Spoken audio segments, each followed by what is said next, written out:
Hi, welcome to the next video. As you can see, we're looking at calculating the area of a triangle. Now you might be thinking, you already know how to do that. It's just a half base times height. But that's not always usable. You might not know the base, you might not know the height. It might be a different sort of triangle that you're used to, okay? So we're looking at how we can calculate the area of a triangle using trigonometry. And this means we'll always be able to work it out, as long as we know some angles. So, area of a triangle using trigonometry. Hopefully, we're all familiar with trigonometry. That's your sine, cos, and tan. But for this, we don't need to remember SOHCAHTOA or anything like that. We just have a formula to use that we can pop in our calculator and work it out. And so, the area of a triangle then, the area equals a half times A times B times sine C.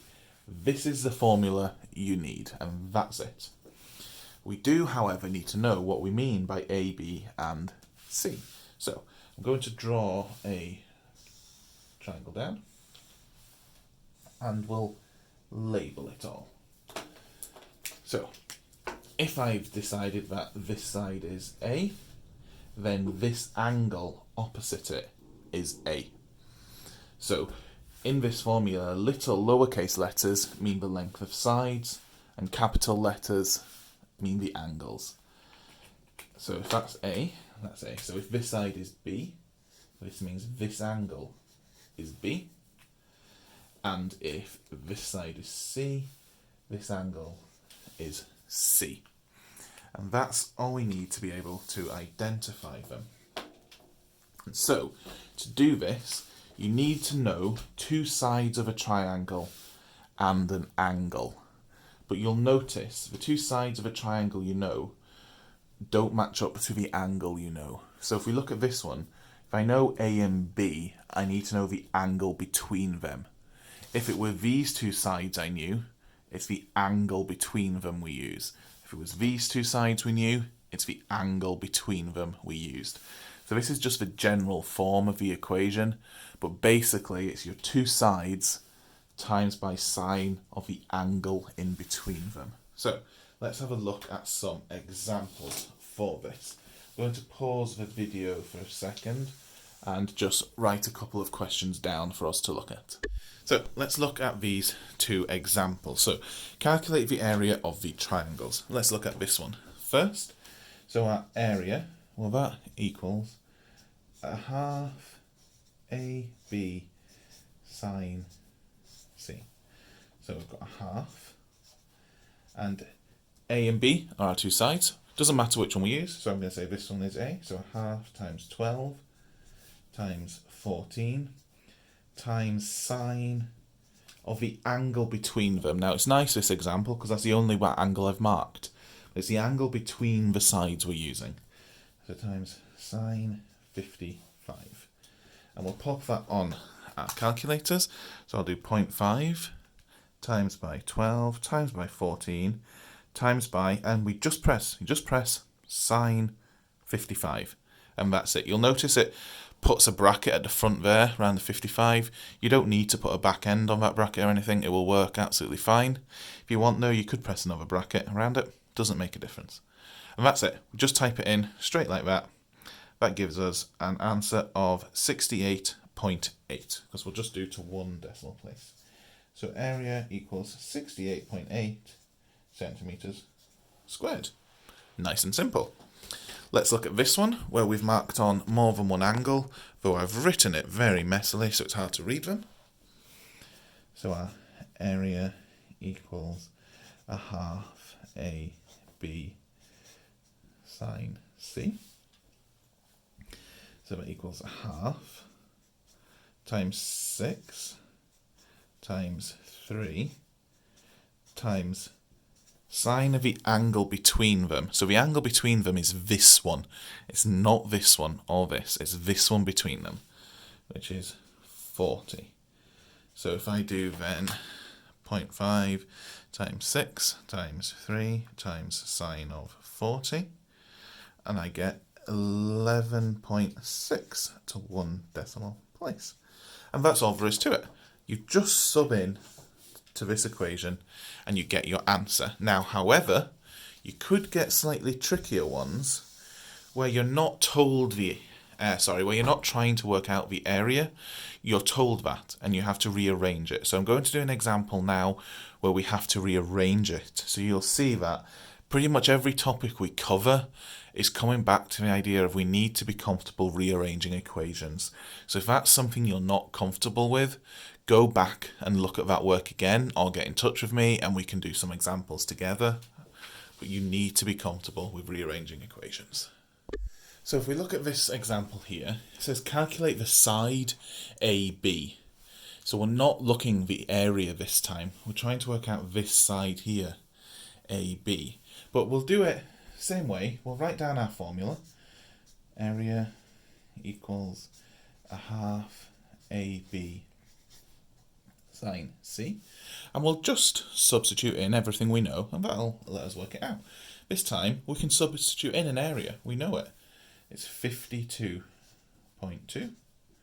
equals a half times A. Well, let's say that A is 12. Then we're trying to work out this side here. That's one we don't know, so we'll just call that B. And then it's the angle between them, which is going to be sine of 42. Let's work this out then. So 52.2, and we'll just work out the bits of this we can work out. So remember when we were doing rearranging before, we can work out this bit. So let's just work that bit out first. Let's do 0.5 times 12 times sine of 42, which equals 4. So equals 4 times b. Then to get b, we need to divide both sides by 4. So we'll do 52.2 divided by 4, which gives us 52.2 divided by 4 equals 13.05 kilometers. And there you go.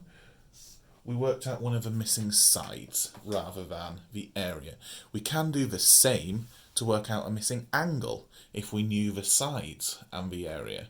So what I'm also going to do is I'm going to write down one more question where we look at calculating the missing angle. So I've squeezed in one more here, and I want to work out this angle, the missing angle here, A.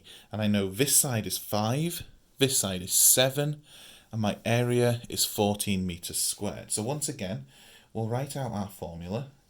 Area equals a half AB sine C. And we'll substitute in what we know. So we know the area is 14 equals a half times 5 times 7, because they're the sides around the angle, times, and I'm just going to write sine A because I've called the angle A. And again, before we rearrange anything, let's work out all the bit that can go together. So we've got 14 equals a half times 5 times 7. Well, 5 times 7 is 35, and half of that is 17.5 times sine A. Now if we rearrange this, that's going to give us that sine A equals 14 over 17.5. But I'm not trying to find the sine of the angle, am I? I'm trying to find the angle itself.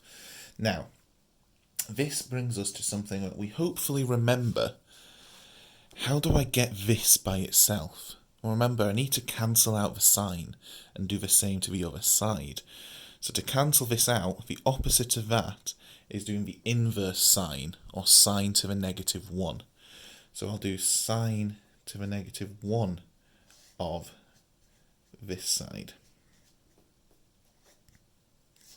And that will give us that angle. So I'll show you how we do that on the calculator, because ideally you want to put this whole fraction in it so you don't lose anything in rounding. So on this calculator I press shift and then sine, and that gives me the inverse sine. And then I'll type in 14 divided by 17.5. I'll finish off my bracket this time and press equals, And that gives me that angle equals 53.1 degrees if we round to 1 decimal place. So there you have it. You've learnt how to use that formula in its basic form, and then you've learnt how you rearrange it to either find a missing side or a missing angle. Now, hopefully that was all understandable. If you've any questions, you know how to get in touch. Thanks for watching.